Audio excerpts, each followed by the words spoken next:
Thanks, Prof. Afternoon, everyone. It's Nicholas here. I'm presenting with Sarah and Pamuto. We're discussing PMTCT, which is the prevention of mother-to-child transmission of HIV in the South African setting. Just an outline of our talk. We'll be giving a brief introduction before Sarah will be taking us through the epidemiology and pathophysiology of HIV vertical transmission. Pamuto and I will be taking you through the guidelines, and then we'll give you a brief case study to prepare for next week. So in terms of the presentation, we just want to make clear what the purpose of our presentation is. And I think we really want to emphasize the importance of PMTCT from a primary healthcare perspective because of the massive benefit it has in the control of the HIV pandemic. And what's quite important is that we discuss the shift to EMTCT as well. In terms of the purpose, we really want to make you familiar with the current guidelines. The reason that is because we don't need to reinvent everything. These guidelines we've used before, and I think it's just important that we're familiar with the most up-to-date guidelines and how to use them, so that we can equip you for your future practice when these guidelines may change, or you may have actually forgotten something. You know that you have guidelines you can refer back to. And most importantly, we also want to give meaning to our role as healthcare workers in the regard of PMTCT. So with that in mind, I'd just like to start off with the story of Nkosi Johnson. And Nkosi was born to Daphne in 1989. He was born to a woman who was HIV positive at a time when we couldn't prevent mother-to-child transmission, and we couldn't even treat what then was just full-blown AIDS. So Nkosi contracted HIV from his mother, who passed away when he was 5. He was then adopted by Gail Johnson, who actually first met him at an AIDS orphanage. Nkosi went on to be a massive advocate for the treatment of HIV and for the prevention of the mother-to-child transmission. And he's pictured here talking at the Durban AIDS conference in 2000 to an audience of over 10,000.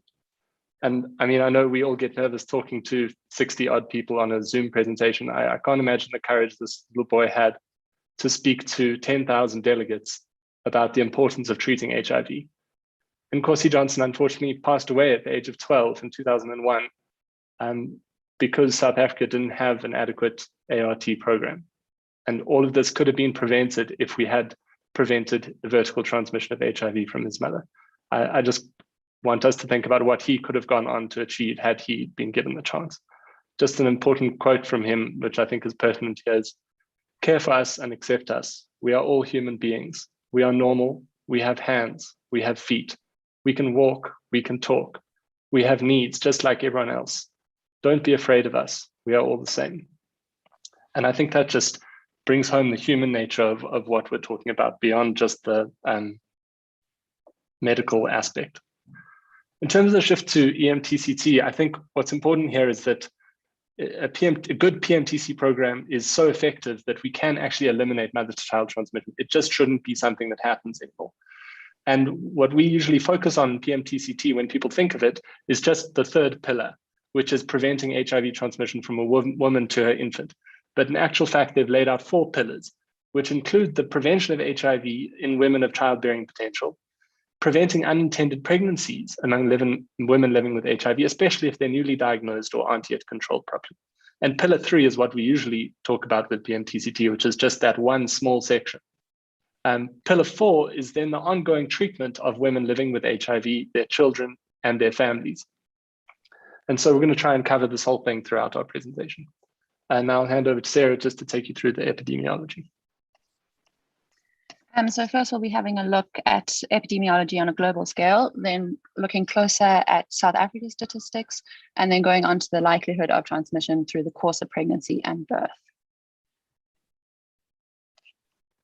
So this slide just shows an infographic that shows 88% of our pregnant women in South Africa are actually on ART already, which is one of the highest percentages worldwide. Furthermore, we have one of the lowest transmission rates of mother-to-child infection, which is currently around 8%. Looking at epidemiology on a global scale, before initiation of the PMTCT program, around 2001, new infections from mother-to-child transmission was at an all-time high of around 500,000. reflecting up to about 45% of transmission risk without ARVs. Following this, one can see how the rate of new infections tapers off down to around 150,000 last year in 2020. Looking at epidemiology on a South Africa level, we actually did quite well in preventing new infections through our PMTCT program, even though it was only implemented a lot later, around 2004. And currently we're sitting at about 12,000 new infections. This slide just shows a comparison of how well South Africa is doing compared to a global scale.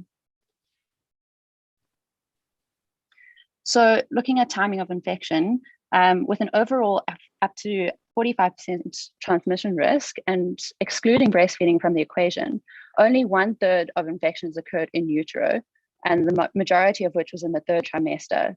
The remaining 2/3 occurred during delivery. If we now consider breastfeeding, only 25% occurred in utero, whereas 50% occurred at delivery and postpartum, which includes the 6-week PCR. About 25% occurred late postpartum, which is 6 weeks after birth. This illustrates that we actually have quite a lot of time to make an impact in this postpartum period and prepartum. Looking at timing of infection on a global scale, most of the transmission rate was before 6 weeks postpartum globally, but in South Africa, the majority of transmissions actually occurred post-delivery in the 6 weeks following, which provides an important point of intervention. Now just going on to the pathophysiology, as we know, the mechanisms of transmission of HIV occurs through mucosal contact with bodily fluids or through blood-borne transmission. In pregnancy, perinatal transmission occurs either in utero, during labor and delivery, or in the breastfeeding period. So as I earlier described, the majority occurs during the 3rd trimester. This is thought to occur from the breakdown of the integrity of the placenta, leading to microtransfusions of viremic maternal blood across the placenta to the fetus. The second route of transmission is during the time of labor and delivery. It's thought to occur through contact of infant mucosal membranes with HIV virus in the blood and secretions during the birthing process. And then the mechanism of transmission through breast milk is thought to occur through HIV in the colostrum and breast milk itself, as well as through breaches in the mucosal sites and open wounds during breastfeeding. There is also unclear evidence around a compromised gut integrity that may also facilitate transmission.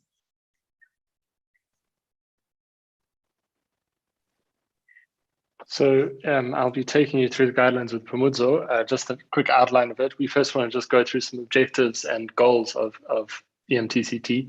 Phumudzo will then take you through the specific guidelines on antenatal and intrapartum care, and I'll take you through the postpartum, including infant prophylaxis, and then we'll provide you with some resources for your practice. In terms of the objectives, it's actually quite simple what we want to achieve. We just want to eliminate the vertical transmission of HIV. Eliminating horizontal transmission is a much more difficult thing, but vertical transmission is really within our reach, and it's something that the objective is quite simple. So when we looked at some goals, the UN describes these as ambitious targets, which I don't actually agree with, but in any case, we're looking, their goal is to have 95% coverage of services for eliminating vertical transmission. And this is because if we have coverage of services, they're so effective that we will achieve our goals of eliminating vertical transmission. Phumudzo, I'll take you through the antenatal care guidelines. Good afternoon. I'll be continuing with the guidelines, starting with antenatal care, then interpartum. During ANC, we can aim for 4 things, and that is prevention of seroconversion, early diagnosis, early initiation of treatment, and early sustained virological suppression. Prevention is always our first line, and this in case it would involve education and counseling regarding regular testing, screening for STIs, education about safe sex, and post-exposure prophylaxis. Can go on to the next slide. This slide just further describes preventative steps. For HIV positive patients, it's mainly adhering to treatment. For HIV negative patients, it's continuing education about prevention and testing. And then lastly, for discordant couples, it's regular condom use and avoiding multiple sexual partners. Just to refer what's been stated on the previous slide is that condom use is advised for all couples, regardless of HIV status. Early diagnosis is the next aim, and guidelines suggest to do a test at booking and every 3 months till delivery, and then 3 monthly if the mother continues to breastfeed. Furthermore, early diagnosis and testing is important. During this, it is important to remember that even though a patient tests negative at each visit, you should continue with recounseling and education. If a mother does, however, test positive, then we advise for her partner and child to be tested. This is just the ART initiation algorithm, which has been discussed before in previous group presentations, and I'm sure you're all well familiar with. But like any other patient, when a pregnant woman tests positive, you will take a detailed history to screen for any TB symptoms and any contraindications, such as renal disease. If there aren't any, then it is recommended to start treatment on the same day. I'd just like to emphasize this point, as early treatment and virological suppression is the key to decreasing mother-to-child transmission. Combination therapy with dolutegravir is the current guideline. Previously, it was thought that it might cause some neurodeflex, but recent evidence show that it is in fact low risk and it achieves faster virological suppression than efavirenz.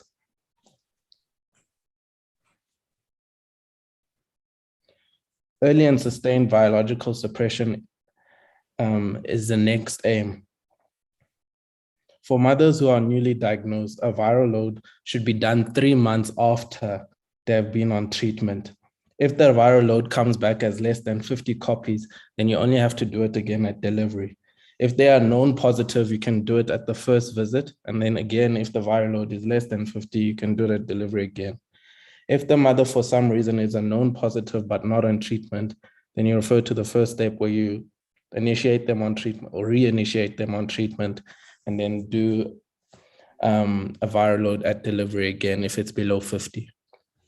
Just a reminder, when you are doing these tests, to use the code PMTCT so that your bloods don't get rejected. This is a summary of a slide above.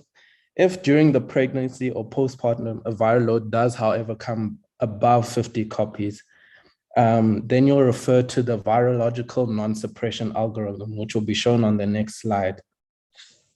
At delivery,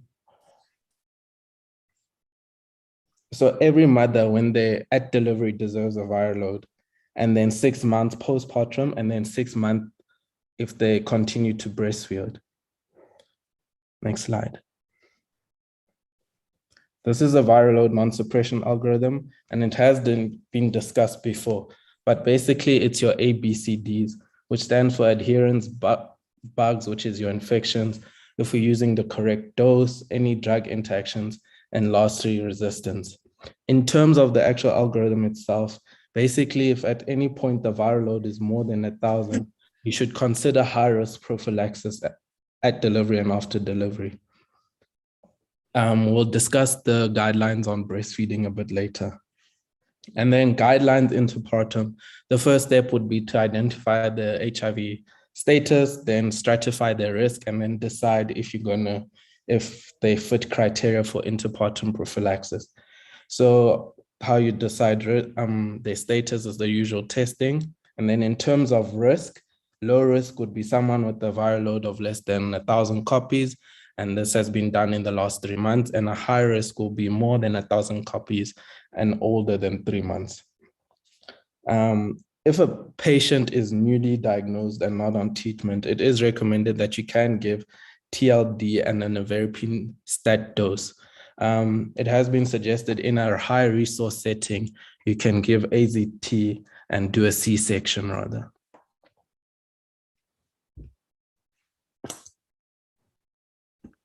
In terms of postpartum management, we really want to look at three things: the feeding choice, the risk stratification, and then infant prophylaxis. In terms of feeding choice, this is something that comes up over and over again. And the studies that have been done on this have shown that the biggest problem here is different opinions from different health workers and not a clear message coming across. So we want to make it quite clear: exclusive breastfeeding is the way to go in the South African setting. It is cheap, it's affordable for women with HIV, and it carries a very low risk as long as you followed all the previous steps. If the patient is virologically suppressed, there's no reason you cannot encourage breastfeeding. But what's important is that it's exclusive breastfeeding. We wouldn't recommend mixed feeding.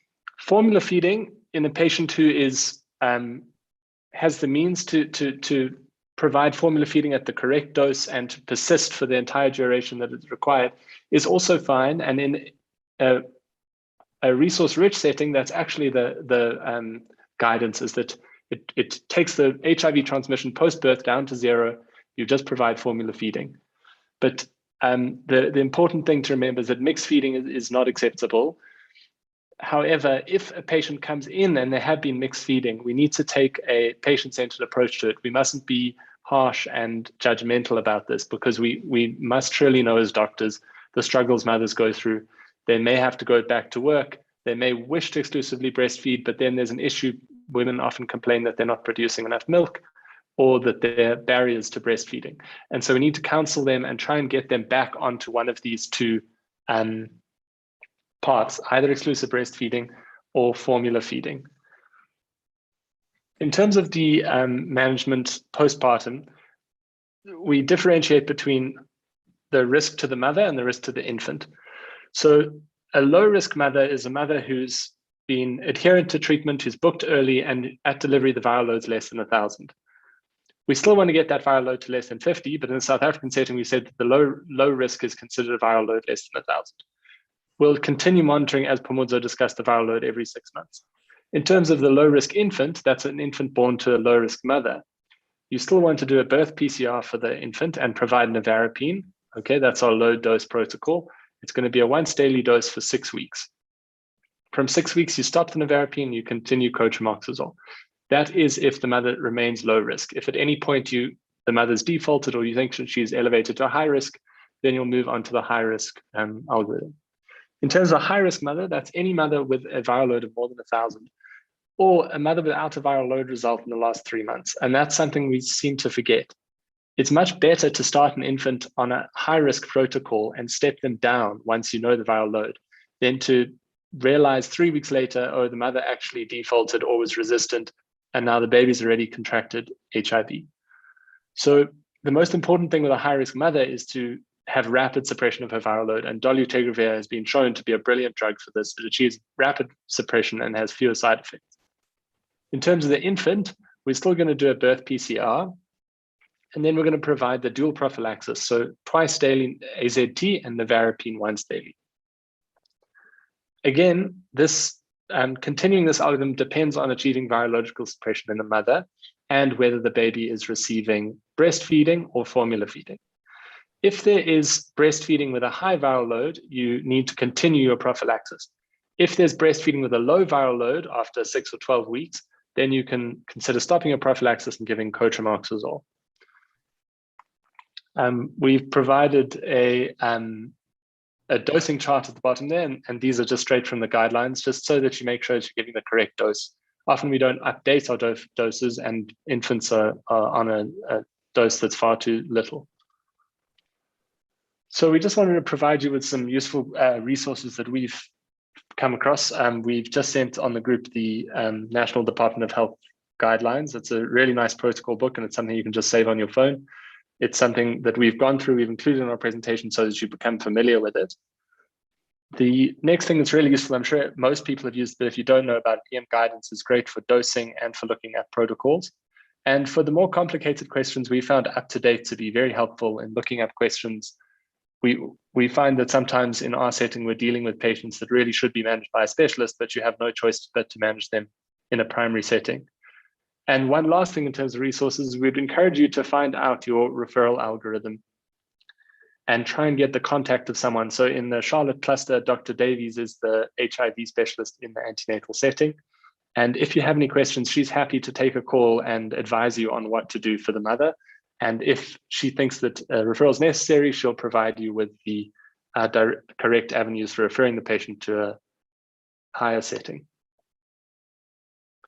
So our case study for next week, just an introduction, is Miss NM, who's a 34-year-old female, a Gravida 3 Para 2 at 5 weeks by dates. And she's been newly diagnosed RVD positive at her booking visit. And we'll send through the questions for next week. Great. If there are Thank you any very questions, much. you're welcome to ask. Well done, thank you. And I think everybody's getting the clear idea that it's guidelines that are pretty much standard and that we should be very familiar with. So any questions from anybody? Michelle, do you have any thoughts to add?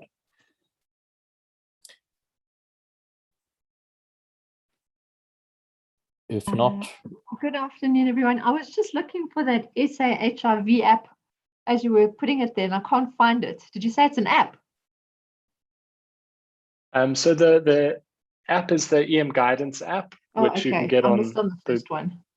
Okay, the SA HIV Society is just a website, and they just provide. Oh, it's not an app. Okay, then I know the Not an society. app, unfortunately. Okay, I was just searching for it. No, Sure, I sorry. think that was good. I didn't have anything to add as such apart from that. Thanks. Great. Let's get you rated. What else is going on here? Sorry.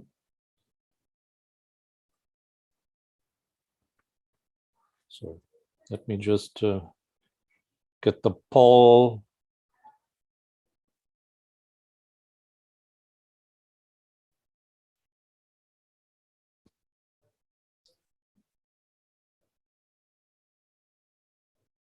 Okay, guys, just to give them a rating, and it looks like you guys are also saying good to very good. Great. Thank you. I think that's it. The next group can prepare to present. Here's the results. Thank you.